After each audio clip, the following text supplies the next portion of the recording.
It's Miro Day. Yes, you heard me right. Miro, formerly known as Rusev in WWE, has debuted in AEW. Hello and welcome to Always Elite. Today we're going to review AEW Dynamite from September 9th, 2020.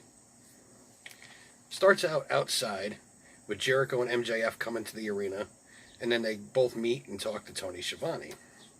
They talk to each other about the matches at All Out, and they complimented each other. As they both walk away, cameras are with them, and they say that each of the other one is a jerk. It's pretty funny. Then it goes to a match inside the ring. It's Jurassic Express versus the Lucha Brothers.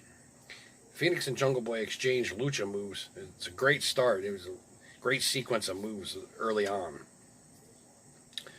Lucha Bros keep Jungle Boy in there for a very, very long time. That seems to be the MO lately, is keeping Jungle Boy in there, but he is very good. Penta L0M, as he's now called, it's not Pentagon Jr. anymore because of legal issues.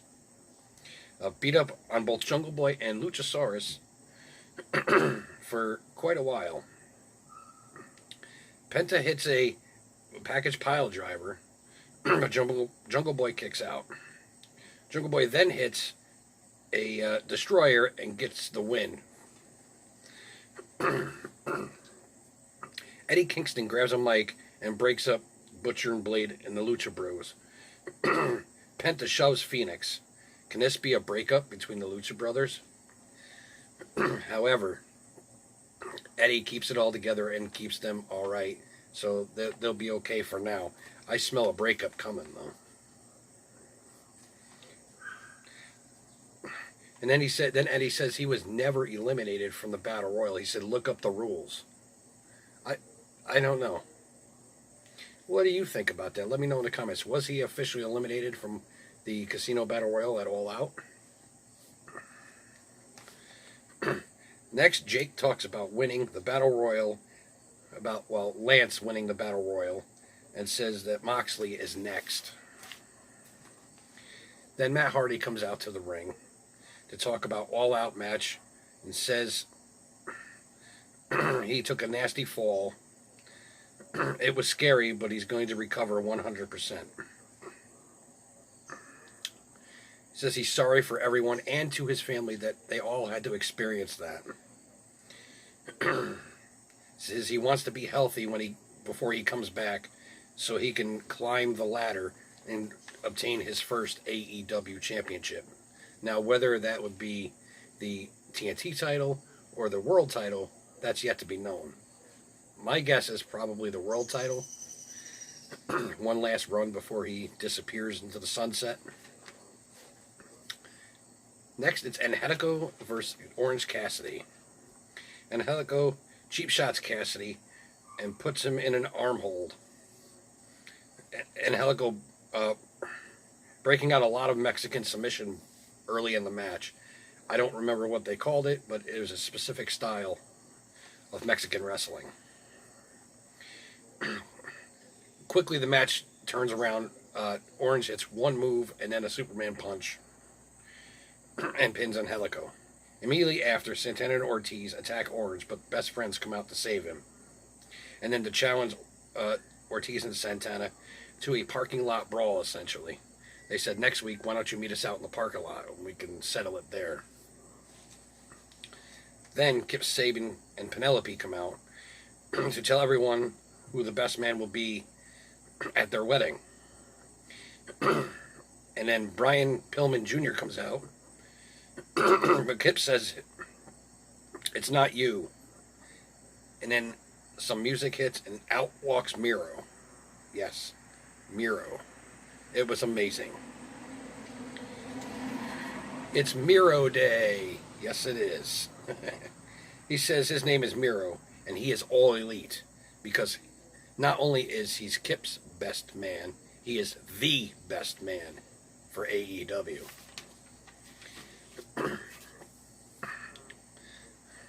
Then Paige talks about All Out and says all the fans were silent for 30 minutes during their match at All Out. He says it's his fault that everything everything was his fault, that they lost the titles, that he doesn't, that he lost Kenny, and all kinds of other stuff. He said it was all his fault. Next is Chris Jericho and Jake Hager versus Sonny Kiss and Joey Janela in a no DQ, no countout match. Basically, it's just no rules.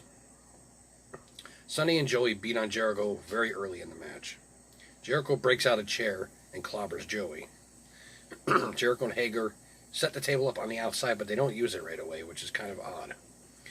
They beat up Joey out throughout the break. Janela finally gets put through the table by Hager.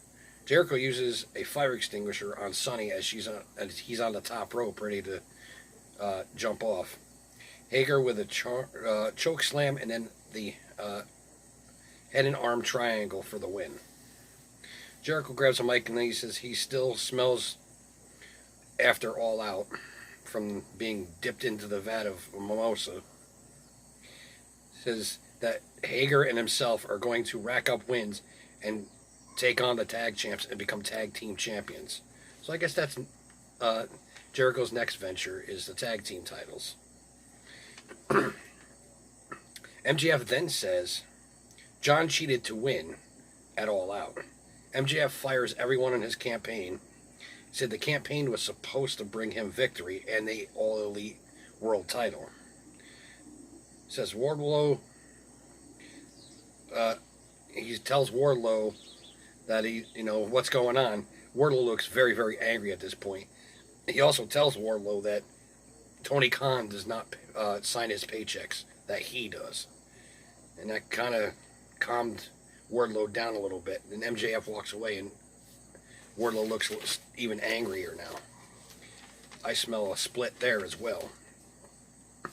Probably by Full Gear there'll be a split.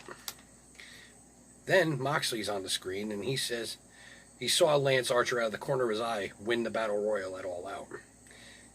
Says he feels unstoppable right now. Calls Archer just a man. In quotes, just a man. Then FTR comes out for a celebration. Tully says, fear the revelation. Tully says it was 117 degrees at the ring, and in 30 minutes, FTR beat up Page and Omega. Cash calls out SCU, saying they're over the hill. Calls out Billy Gunn, saying he's a legend, but he has no business in the tag division. And then Luchasaurus and Jungle Boy, they say to them, their match next week is a non-title match. They have to earn a title match, just like they had to earn everything that they have. Then it's Ricky Starks. He comes out and mocks Darby Allin for the All Out appearance and all that stuff that happened to Darby then. Then it's Ty Conti now. She is signed with All Elite Wrestling versus Nyla Rose. Ty out-wrestles Nyla early, but Nyla uses her power to regain the advantage.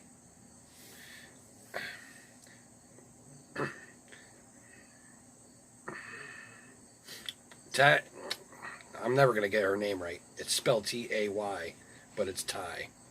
And Nyla exchange blows throughout the break. In the end, Nyla finishes Ty off with a beast bomb. Vicky grabs a mic and says, we're here to make a statement. Before Nyla can do any more damage, Hikaru Shida comes out and rescues Ty. Then Kenny talks about his match at All Out. Says it happens that people win belts, they lose belts, they gain friends, they lose friends. Says when he joined Page, he found his way in AEW. Says now, as a singles wrestler, he has his own set of goals. Then it's the main event. It's Dustin Rhodes versus Brodie Lee for the AEW TNT Championship. Dustin jumps Brodie before the bell and they brawl outside. He goes back into the ring and finally the bell rings. Both keep exchanging blows. Now this happens quite a lot during the match. Brodie beats up Dustin on the outside throughout the break. Dustin has already outlasted his brother Cody when facing Brodie Lee. they're still brawling after 10 minutes. In the end, Brodie Lee, 2 high kicks and a discus lariat, and Brodie Lee retains his TNT Championship. What did you think of this show? Leave your comments down below. And until next time, always be elite.